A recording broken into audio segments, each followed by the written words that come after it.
Greta é uma jovem que está em busca de um emprego em outro país, pois está fugindo de seu namorado violento, e encontra um emprego como babá de uma criança em uma família rica na Europa. E aparentemente está tudo bem, pois o salário é muito bom. O único problema é que o local é uma grande mansão no meio do nada. E acho que nem preciso comentar, mas mesmo assim irei comentar. Pois só de ver aquela casa enorme, velha, no meio do mato, já imagino que deve rolar vários rituais macabros. E essa semana estou meio assado, então não quero participar. E se você está pensando maldade, é porque eu faço corrida de rua, e com a perna assim não dá pra correr direito, então tu para de bobeira, hein? Após chegar na casa, ela começa a conhecer o local e é mostrado quem é a criança que ela precisa cuidar, e é apresentado um boneco feito de porcelana. E nisso ela fica assustada achando que é apenas uma brincadeira, mas logo percebe que realmente ela precisaria cuidar daquele boneco macabro. E além disso, existe uma lista de tarefas que ela precisa cumprir, desde trocar a roupa do boneco até dar aula de música e ler livros. Galera, só nesse começo dá pra perceber que isso é bem bizarro, né? Agora até aumentou a lista de motivos pra meter o pé desse local, pois além de ser um casarão escondido no meio do mato, onde não tem sinal de telefone nem internet, ainda precisa cuidar de um boneco bizonho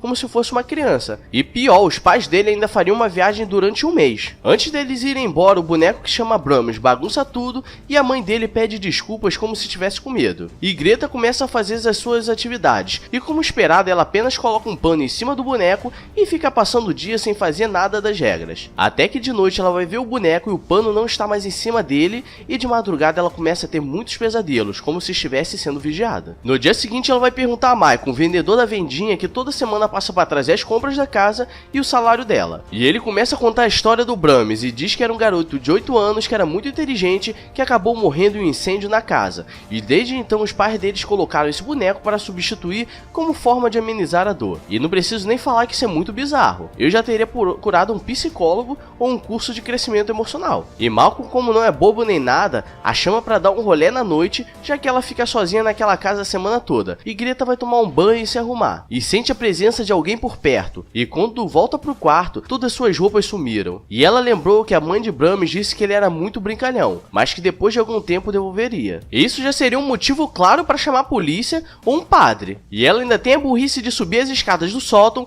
e encontra algumas fotos da família, e percebe que não existem muitas fotos da criança pela casa, apenas pinturas, pois Brahms não era uma criança tão feliz assim. E ela fica presa até o dia amanhecer, quando a escada misteriosamente se abre e suas roupas voltam pro quarto. Ela tenta contar para Malcolm o que aconteceu, mas claro que ele achou que ela estava brincando e disse que ela poderia ser sonâmbula. E quando ela vai dormir, ela escuta um barulho de criança correndo, e quando abre a porta do seu quarto, seu sapato que havia sumido misteriosamente reaparece. E quando ela vai olhar pro quarto do Brahms, ele está sentado em cima da cama com o papel das regras do lado. E o telefone começa a tocar e ela atende, e ele está dizendo que só precisaria seguir as regras que tudo ficaria bem. Galera, com todo o respeito no coração humilde da Rainha Elizabeth III, esquina pro quarto. Sei que isso que eu falei não tem sentido nenhum, mas no momento que ela viu isso tudo, eu já teria pulado da janela, pois quem garante que eu ia chegar na porta de saída? Isso se ela não fosse pega no meio do mato, né? Mas como é um filme, sabe o que ela decide fazer? Simplesmente cuidar do boneco como se fosse seu filho,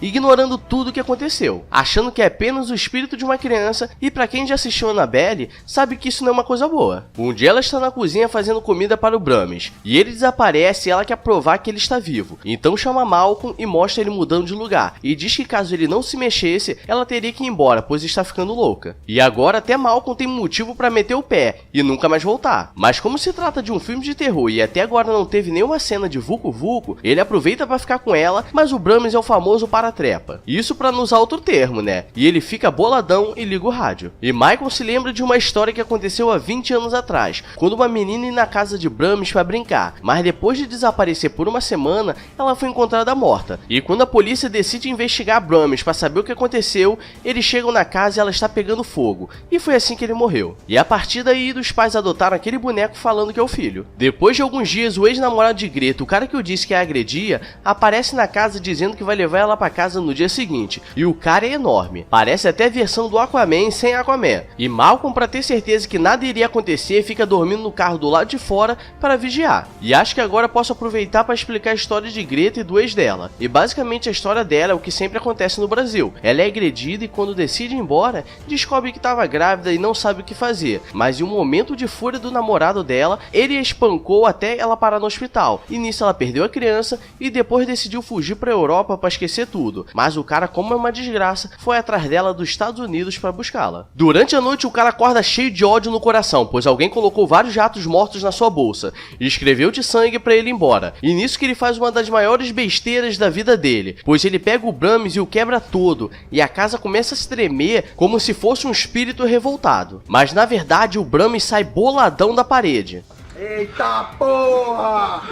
Tá saindo da jaula o monstro, porra! E começa a meter a porrada no cara e eles saem correndo pela casa. Durante essa fuga alucinante, eles descobrem coisas bizarras, como um esconderijo dentro das paredes onde Brahms observava todo mundo, além de um boneco tamanho real de Greta. E me diz aí o que você acha que ele fazia com esse boneco. E Greta descobre que os pais de Brahms haviam armado pra ela, pois quando eles saíram pra viajar, na verdade eles nunca mais voltariam, pois não aguentava mais o filho. E tinha uma carta que dizia que ela seria dele e ele poderia fazer o que quiser. E quando eu digo o que quiser, é o que quiser. Durante a fuga dentro da parede aparece uma das maiores burrices que eu já vi no filme. Eles têm a chance de sair da casa por uma passagem especial, mas Greta diz que não sairia sem o Malcolm. E se ela tivesse aberto logo a passagem, os dois já teriam metido o pé. Mas o Malcolm é espancado e desmaia, e quando ela consegue sair, ela está na direção do portão e decide voltar para buscar Malcolm, ao invés de chamar a polícia. E imagina Brahms, um cara de uns 30 anos, enorme, cheio de pelo, que usa uma máscara de porcelana pois está com o rosto queimado e fica falando que nem criança na terceira pessoa. Claramente ele não passa bem da cabeça, né? No final ela consegue dar o bait nele e o esfaqueia de leve,